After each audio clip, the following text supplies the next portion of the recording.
जिले की हर खबर सबसे पहले आप तक पहुंचाने का वादा, बस यही है एक इरादा।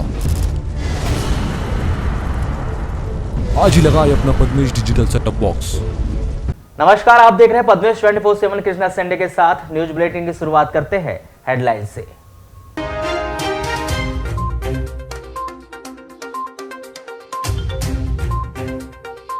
दो बाइक सवारों ने दिन के उजालों में की ज्वेलरी दुकान से 7 तोला सोने की लूट।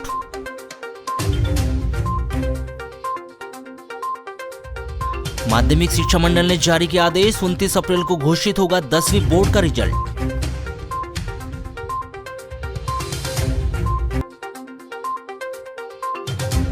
लोकायुक्त पुलिस के हाथों गिरफ्तार हुए परियोजना अधिकारी के द्वारा शिकायतकर्ता को समझौता का भेजा जा रहा है प्रस्ताव।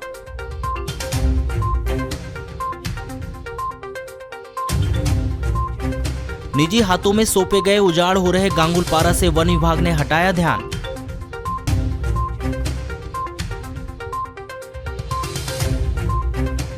लालबरा के संरक्षित वन क्षेत्र में वन विभाग ने लगाई कटीली तार, वन्य जीव प्रेमियों ने दर्ज कराई आपत्ति।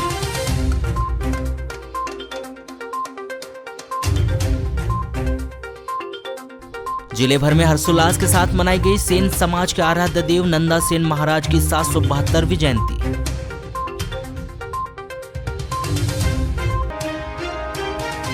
महिला एवं बाल विकास परियोजना बालाघाट नवीन में वार्ड नंबर 24 के आंगनबाड़ी केंद्र 51 से बाल विवाह रोकथाम की मंशा से रैली निकाली गई। इस दौरान बाल विवाह एक कुप्रथा है एवं यह एक अपराध का संदेश रैली के माध्यम से दिया गया। रैली में वार्ड के बच्चे, किशोरी, सम्मान्यगण, आंगनबाड़ी कार्यकर्ताएं उपस्थित रही। अक्षय तृतीया के अवसर पर होने वाले विवाहों पर विशेष नजर रखने का संदेश दिया गया, जिससे बाल विवाह न हो सके। साथ ही किशोरी से चर्चा कर विवाह की सही उम्र एवं बाल विवाह के दुष्प्रभाव के साथ ही विवाह की योजनाओं के बारे में बताया गया। इस दौरान संकल्प भी लिया गया कि न बाल विवाह करेंगे और न होने देंगे। साथ ही 2 मई की संध्या को एक दीपक घर में जगमगाने का भी संदेश दिया गया।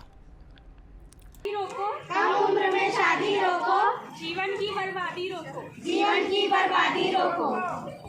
बेटियां है ईश्वर का वरदान, बेटियां है ईश्वर का वरदान। इनका भी करो सम्मान, इनका भी करो सम्मान। अच्छे व्यक्ति की एक पहचान, अच्छे व्यक्ति की एक पहचान। बेटियां का सम्मान करो सम्मान, बेटियों का करो सम्मान। बेटी नहीं अभी पढ़ेगी, बेटी नहीं अभी पढ़ेगी, विवाह की चोरी नहीं करेगी, विवाह की चोरी नहीं करेगी। बालाघाट बैयर मार्ग पर जिला मुख्यालय से लगभग 20 किलोमीटर दूर गांगुलपारा जलाशय, जिसकी खूबसूरती और प्राकृतिक दृश्य हर किसी का मन मोह लेती है। लेकिन ऐसा क्या हुआ कि वन विभाग ने गांगुलपारा से अपना ध्यान ही हटा दिया और इस विषय पर अधिकारी कैमरे पर जानकारी देने से भी बच रहे हैं। आपको बता दें कि बीते 3 वर्ष पूर्व तत्कालीन जबलपुर कमिश्नर के द्वारा बालाघाट प्रवास के दौरान गांगुलपारा जलाशय पहुंचकर इस स्थान पर बोटिंग शुरू करवाने सहित कई निर्देश दिए गए थे। वन विभाग के द्वारा तत्काल में कई प्रस्ताव भेजे गए, कुछ पर स्वीकृति मिली तो कुछ अटक गए। लेकिन कुछ समय बाद ही अचानक वन विभाग ने जैसे गांगुलपारा से अपना पूरा ध्यान ही हटा लिया। इस विषय पर जब हमने दक्षिण वन मंडल सामान्य के अधिकारियों से चर्चा करने की कोशिश की तो उन्होंने कैमरे पर चर्चा करने से इनकार कर दिया। आखिर क्या मजबूरी है, क्या परेशानी है जो गांगुलपारा के विषय में अधिकारी कुछ बोलना ही नहीं चाहते? सूत्रों के हवाले से मिल रही जानकारी के अनुसार गांगुलपारा और उससे लगे हुए सघन वन क्षेत्र में पूर्व में वर्षों में नक्सली मूवमेंट होने की जानकारी मिलती थी, लेकिन वर्तमान समय में इस विषय पर कोई भी खुलकर जानकारी नहीं देता। इसके अलावा गांगुलपारा को पर्यटन स्थल के रूप में विकसित करने और कोई परेशानी हो वहीं दूसरी बजट की दिखाई देती है।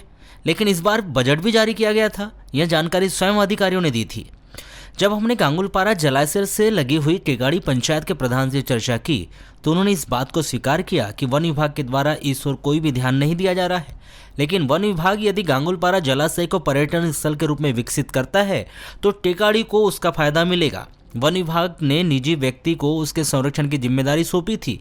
इसके लिए टेंडर प्रक्रिया भी पूर्ण हो चुकी थी, लेकिन उस निजी व्यक्ति के द्वारा भी इस ओर ध्यान नहीं दिया गया। उसका इसके पहले अभी 4-5-6 महीने पहले उसका टेंडर हो गया था जी। वहाँ पे पर्यटकों के आने जाने की सुविधा करने का उसका टेंडर हुआ था। फॉरेस्ट वालों की बस की बात नहीं है कि पूरा संभाल लें, तो प्राइवेट आदमी को देके उन्होंने बहुत अच्छा काम किए थे। आज वो बन जाता, सुंदरीकरण हो जाता, लोग आते जाते, आज लोगों के बीच में अच्छा वातावरण रहता। लोग बड़े दूर दूर से आ रहे थे, बड़े महाराष्ट्र उधर दूर दूर से आ रहे थे लोग, समझे कि नहीं। सिवनी भंडारा इधर उधर सब तरह। इसमें लापरवाही सिर्फ फॉरेस्ट की है और किसकी होगी। कब से बंद पड़ा हुआ है? तो ये हो गया इसको अभी 4-5 महीने।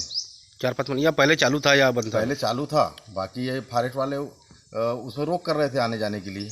लोग अंदर खाने का सामान नहीं ले जाने दे रहे थे, ये ले जाने नहीं दे रहे थे, समझे कि नहीं। तो लोग अब उतने दूर पैदल जाएंगे, यहाँ से फाल से 2-2.5 किलोमीटर दूर पैदल जाएंगे, तो कुछ खाने वाने की व्यवस्था तो होना उनके पास में। छोटे छोटे बच्चे लेके आते हैं लोग, उनको अगर इसका डेवलपमेंट हो जाता तो क्या आपके क्षेत्र में काफ़ी, हमारे क्षेत्र का विकास हो जाएगा। हमारी किसी का हो या ना हो, हमारी तिकाड़ी पंचायत का विकास तो हो जाएगा। जबलपुर लोकायुक्त पुलिस के द्वारा बैहर में महिला एवं बाल विकास विभाग के परियोजना अधिकारी दक्षदेव शर्मा को 5,000 रुपए की रिश्वत लेते गिरफ्तार किया गया था। इसी मामले में शिकायतकर्ता के द्वारा पुलिस अधीक्षक कार्यालय पहुंचकर महत्वपूर्ण जानकारी दी गई।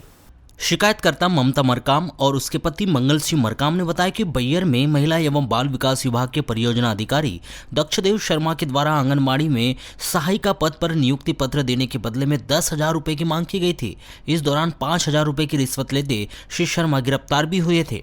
इसके बाद एक व्यक्ति शिकायतकर्ता के घर पहुंचा और उसके द्वारा इस पूरे मामले में समझौता किए जाने की बात कही गई और दबाव बनाया गया कि वह समझौता कर ले। इसके बाद से शिकायतकर्ता बहुत ही अधिक भयभीत है। बुधवार को पुलिस अधीक्षक कार्यालय में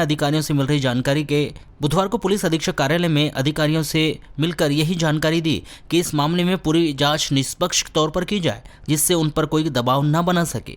जो हमारे यहाँ आंगनबाड़ी की नियुक्ति हुआ था, उसमें हमारे यहाँ ममता मरकाम, मेरी पत्नी जो ममता मरकाम है, उनका चयन हुआ है और इस चयन में रिश्वत के लिए हमारे परियोजना अधिकारी के द्वारा मांग किया गया था। हमने लोकायुक्त में शिकायत की और वहाँ से टीम आकर उन्हें रंगे हाथ पकड़ा गया और इस चीज़ के लिए मुझे किसी प्रकार का दबाव न बना जाए करके हम इसके कार्यालय आए हैं शिकायत करने के लिए। तो अब जैसे कि ये कार्रवाई हो गई है, तो इसके बाद क्या वो कोई फ़ोन कर रहे हैं आपको या किस प्रकार से आपसे कोई संपर्क? अभी तो किसी के माध्यम से कोई आए थे तो मेरे पहचान नहीं कर पाया मैं उनको कि समझौता बना लो ऐसा करके कर रहे थे वो। अब ऐसा आगे ना हो करके हम सबको शिकायत देने के लिए आए। तो किसी प्रकार का भय है क्या आपको? हाँ, मन में भय है कोई घटना न करवा। नगर के मेन रोड में महावीर चौक के समीप स्थित अशोक बेकरी में बुधवार की सुबह अचानक आग लग गई, जिससे दुकान में रखा लाखों रुपए का सामान जलकर नष्ट हो गया है। यहां आगजनी की घटना शॉर्ट सर्किट के कारण होना बताया जा रहा है। प्राप्त जानकारी के अनुसार वार्ड नंबर 17 में स्थित यह बेकरी की दुकान अशोक कुमार चंदानी की है। सुबह करीब 6 बजे दुकान के सामने रह रहे लोगों ने दुकान से धुआं निकलते देखा। इसकी सूचना दुकान संचालक को दी गई, जिस पर तत्काल ही सूचना मिलते ही फायर ब्रिगेड का अमला मौके पर पहुंचा और आग को बुझाया। इस घटना में दुकान में रखे एसी, टीवी, कैमरे सहित खाने की सामग्री डेली नीड्स जलकर खराब हो गए। आगजनी की घटना के कारण दुकान संचालक को करीब 5 लाख रुपए का नुकसान होना बताया जा रहा है।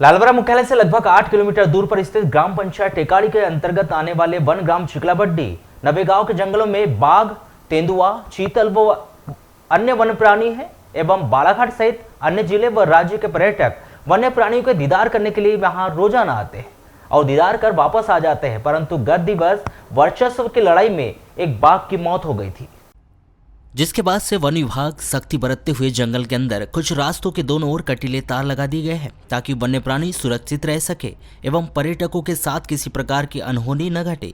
परंतु वन विभाग के द्वारा जो कटीले तार लगाए गए हैं, जिसके कारण पर्यटकों को बाघ, तेंदुआ व अन्य वन्य प्राणी के दीदार नहीं हो पा रहे हैं। साथ ही अगर अन्य वन्य प्राणी किसी का शिकार करने के लिए दौड़ते हैं तो उक्त कटीले तार के संपर्क में आने से वे घायल भी हो सकते हैं। साथ ही वन विभाग के द्वारा वन परिक्षेत्र के अंतर्गत नवेगांव, चिकलावड्डी, डोंगापानी, बड़वानी सहित 3 से 4 स्थानों के मार्गों पर कटीले तार लगाकर रास्ता बंद कर दिया गया है, जिससे वन्य जीव प्रेमी व पर्यटकों में नाराजगी देखी जा रही है। जो लालबर्रा का जो हमारा वन परिक्षेत्र एरिया है, ये संपूर्ण बालाघाट जिले में बहुत चर्चित है और यहाँ पर जो है हमारा लालबर्रा वन परिक्षेत्र के अंतर्गत सोनेवानी, चिकलावड्डी, नवेगांव आते हैं। यहाँ पर जो है पर्यटकों की संख्या आए दिन बढ़ते जा रही है, क्योंकि यहाँ टाइगर से लेके सभी वन्य जीव बहुत अधिक मात्रा में पाए जाते हैं। आज मुझे जो है वन्य जीव प्रेमियों ने और पर्यटकों ने बताया कि कुछ स्थानों पर वन विभाग के द्वारा कटीले तार लगा दिए गए हैं और उससे रास्ता बंद हो गया है। उसके 2 नुकसान हो रहे हैं। एक तो पर्यटक जो यहाँ से जाते हैं पर्यटन की दृष्टि से, उनको दिक्कत का सामना करना पड़ रहा है। दक्षिण सामान्य लालबर्रा वन परिक्षेत्र अधिकारी नितिन पवार ने बताया कि वन्य प्रेमी व पर्यटक के लिए जंगल में घूमने के लिए रास्ता बना हुआ है, परंतु वे प्रतिबंधित क्षेत्रों में प्रवेश करते हैं, जिससे वन्य प्राणी उन पर हमला भी कर सकते हैं। पूर्व में प्रतिबंधित क्षेत्रों में प्रवेश न करने के लिए नो एंट्री का बोर्ड वन विभाग के द्वारा लगाया गया था। उसके बावजूद भी उक्त क्षेत्रों में चले जाते थे, इसलिए उच्च अधिकारियों के निर्देश पर प्रतिबंधित क्षेत्रों में कटीले तार लगाए गए हैं, ताकि वन्य प्राणी के साथ ही पर्यटक भी सुरक्षित रह सके। रामपाली के गुजरी चौक स्थित देवी ज्वेलर्स में बुधवार को 2 अज्ञात चोरों के द्वारा चोरी की वारदात की गई। यह चोरी की घटना दिन दहाड़े दोपहर 4:30 बजे घटित हुई, जिससे क्षेत्र में सनसनी व पुलिस विभाग में हड़कंप मच गया। प्राप्त जानकारी के अनुसार बुधवार की दोपहर करीब 4:30 बजे 2 युवक मोटरसाइकिल से रामपाली निवासी दुर्गा प्रसाद कावड़े के प्रतिष्ठान देवी ज्वेलर्स में आए, जहां श्री कावड़े की पत्नी बैठी हुई थी, जिन्हें उक्त मोटरसाइकिल से आए युवकों के द्वारा कहा गया है कि सोने का लॉकेट खरीदना है। लॉकेट दिखाने के लिए कहा गया, जिस पर श्रीमती कावड़े के द्वारा उक्त दोनों युवकों को सोने के लॉकेट दिखाए गए। तभी लॉकेट देखने के दौरान उक्त दोनों युवकों में से एक युवक के द्वारा सोने के आभूषण के 2 पैकेट, जिसमें एक पैकेट में मंगलसूत्र के पेंडल और दूसरा पैकेट झुमके का था, जिसे अज्ञात युवक के द्वारा हाथ की सफाई दिखाते हुए चोरी कर फरार हो गए। जो श्रीमती कावड़े के टेबल पर नहीं दिखे तो उनके द्वारा सीसीटीवी फुटेज चेक किया गया, जिसमें एक व्यक्ति के द्वारा चोरी करते हुए देखा गया, तो उन्होंने तत्कालीन घटना की जानकारी रामपाली पुलिस को दी। ऐसे में दिन दहाड़े ज्वेलर्स की दुकान से चोरी की खबर पर पुलिस के द्वारा तत्काल ही 12 खैलानजी बालाघाट थाने को अलर्ट कर मोटरसाइकिल चेकिंग प्रारंभ करवा दी गई और पूरा पुलिस महकमा जांच में जुट गया।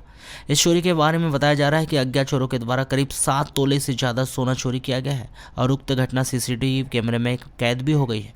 रामपाली थाना प्रभारी सुनील बनोरिया ने बताया कि रामपाली के गुजरी चौक स्थित देवी ज्वेलर्स में अज्ञात चोरों के द्वारा चोरी की गई है। वर्तमान में जांच की जा रही है और चोरी कितनी हुई है इसका पता लगाने के लिए दुकान का बिल स्टॉक चेक किया जा रहा है। वारासिवनी के ग्राम पंचायत कासपुर में गर्मी के भीषण दौर पर नल जल योजना से हो रही पानी सप्लाई में अनियमितता बरती जा रही है। हालांकि ग्राम प्रधान इस मामले में विद्युत कटौती को इस समस्या का कारण बता रहे हैं। फिलहाल कासपुर के अंतर्गत आने वाले आमाटोला, माताटोला में एक समय ही नल जल योजना का पानी मिल पा रहा है। पद्मेश 24/7 से चर्चा करते हुए ग्रामवासी चंद्रकला हनवत ने बताया कि पूर्व समय उन्हें सुबह शाम आधे घंटे पानी की आपूर्ति होती थी। वर्तमान समय में यह आपूर्ति सिर्फ एक समय हो रही है। क्या पानी सुबह तो आता है, मगर शाम को क्या गर्मी के हिसाब से पानी कुएं में पर्याप्त मात्रा में नहीं रह पाता, इसलिए शाम को थोड़ी सी प्रॉब्लम होती है। यानी एक ही टाइम दिया जा रहा है? हाँ, एक ही टाइम दिया जा रहा है। अच्छा, ये नल जल योजना की सप्लाई यानी कौन कौन से गांव में हो रही है? कासपुर, माताटोला और आमाटोला। तो आप लोग ने ऐसी स्थिति में सरपंच साहब को अवगत नहीं कराया? नहीं, बोले थे ना, तो क्या है, वोल्टेज नहीं रहता ना, वोल्टेज नहीं रहता कभी कभी, तो उस वजह से सप्लाई नहीं हो पाता।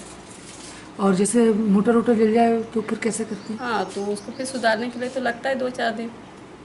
ऐसी स्थिति में कहाँ से लाते हैं? हाँ, वो तो फिर क्या है, मैनेजमेंट करना पड़ता है कोई ऐसे या कहीं नल वगैरह से। स्थानीय निवासी सुनीता कुमरे ने कहा कि कई बार मोटर जल जाती है, उस समय हमें कई दिनों तक पानी के लिए ग्राम स्थित हेडपंप का सहारा लेना पड़ता है। भीषण गर्मी के इस दौर में मेहमानों का आना जाना भी लगा हुआ है। एक टाइम आता है तो हमको पानी नहीं पूरता तो हम हेडपंप से लाते हैं। ये कब से बनी है स्थिति? ये तो 1 साल दिन हो गया। 1 साल से एक ही टाइम आ रहा है पानी? कभी दोनों टाइम आता है, कभी एक टाइम, कोई दिन यानी दोनों टाइम आता है और कोई दिन एक ही टाइम आता है। इसी तरह दुर्गा कुमरे ने बताया कि सुबह के समय ही जल प्रदाय किया जा रहा है, जो कि काफ़ी कम समय के लिए हो रहा है। कासपुर पंचायत के अंतर्गत माताटोला, आमाटोला आते हैं, जिन्हें भी इसी नल जल योजना से पानी दिया जाता है। वहीं आकड़टोला में नवीन टंकी का निर्माण कार्य प्रारंभ है, जिसे अभी समय लगेगा। कभी आता है, कभी दोनों टाइम आता है, कभी नहीं आता है, यही समस्या है बस। तो आपने सरपंच साहब से नहीं बात की इसको? सरपंच साहब से बात करते, वो आता है, बोलते हैं वो कहीं पानी पूरता नहीं है टंकी में, क्या कभी आमाटोला विकासपुर इधर उधर जाता है तो पूरता नहीं, इसलिए एक टाइम नहीं आता, कभी एक टाइम, दोनों टाइम आता है। ग्राम प्रधान फकीरचंद देशमुख ने पद्मेश 24/7 को बताया कि उनके ग्राम में विद्युत कटौती की भारी समस्या है, साथ ही लो वोल्टेज भी एक कारण है, जिसके कारण नल जल योजना की टंकी नहीं भर पाती। कि लाइन की जो है कि लाइट में मैंने पर्याप्त मात्रा में मिलती नहीं, रात में लाइट 6 बजे कट जाती है और सवेरे लाइट 7 बजे तीनों फेस मिलते हैं। तो हम लोग गाँव में ऐसा करते हैं श्रीमान जी कि एक टाइम पानी अम्बाटोला में देते हैं और दूसरा टाइम जो होता है हम माताटोला और कासपुर में वितरित करते हैं कि लाइट यदि पर्याप्त मात्रा में रहे। इसके पहले लाइट मिलती थी तो मैं दोनों टाइम कासपुर, आमाटोला और माताटोला में पर्याप्त दोनों टाइम पानी मिलता था, परंतु लाइट की अभी परेशानी होने के कारण सर जी मैं अभी 1-2 बार शिकायत भी किया हूँ कि भाई हमारे यहाँ लाइट नहीं मिलती, वोल्टेज नहीं मिलता और पानी टंकी भर नहीं पाती। इस कारण से हम पानी की पर्याप्त मात्रा में व्यवस्था कर नहीं पाते। तो बिजली विभाग वाले कहते हैं कि यहाँ से हम कुछ नहीं कर सकते, जो व्यवस्था होगी तो ऊपर की है व्यवस्था, तो आप ऊपर बात करो। तो सर मैंने जिला कराटे संघ के तत्वाधान में 4 मई से 12 मई तक बालिकाओं एवं महिलाओं के लिए निःशुल्क आत्म सुरक्षा एवं खाली हाथों से लड़ने की युद्ध कला सीखने हेतु कैंप का आयोजन उत्कर्ष विद्यालय परिसर बालाघाट में शाम 6 बजे से 8 बजे तक किया जा रहा है, जिसमें विशेष रूप से आत्म सुरक्षा एवं शरीर को कड़ा, मजबूत एवं भारी आक्रमण से बचाव या सहन करने की विभिन्न क्रियाओं एवं तकनीकों का बेसिक प्रशिक्षण दिया जाएगा। यह जानकारी स्थानीय सर्किट हाउस में आयोजित पत्रकार वार्ता के दौरान देते हुए जिला कराटे संघ के पदाधिकारियों ने बताया कि आज के बदलते हुए समय को देखते हुए बालिकाओं एवं महिलाओं को आत्मरक्षा का प्रशिक्षण प्राप्त करना चाहिए ताकि घातक हथियार, चाकू, तलवार आदि से अपना बचाव कर सके। इस आयोजन के माध्यम से आत्मरक्षा के विविध प्रकार के दांव पेच सिखाए जाएंगे एवं अपने शरीर के अंगों को हथियार बनाकर प्रतिद्वंदी के शरीर के कमजोर हिस्सों पर प्रहार कर अपनी आत्मरक्षा आसानी से कर प्रतिद्वंदी को चोट पहुंचा सकते हैं।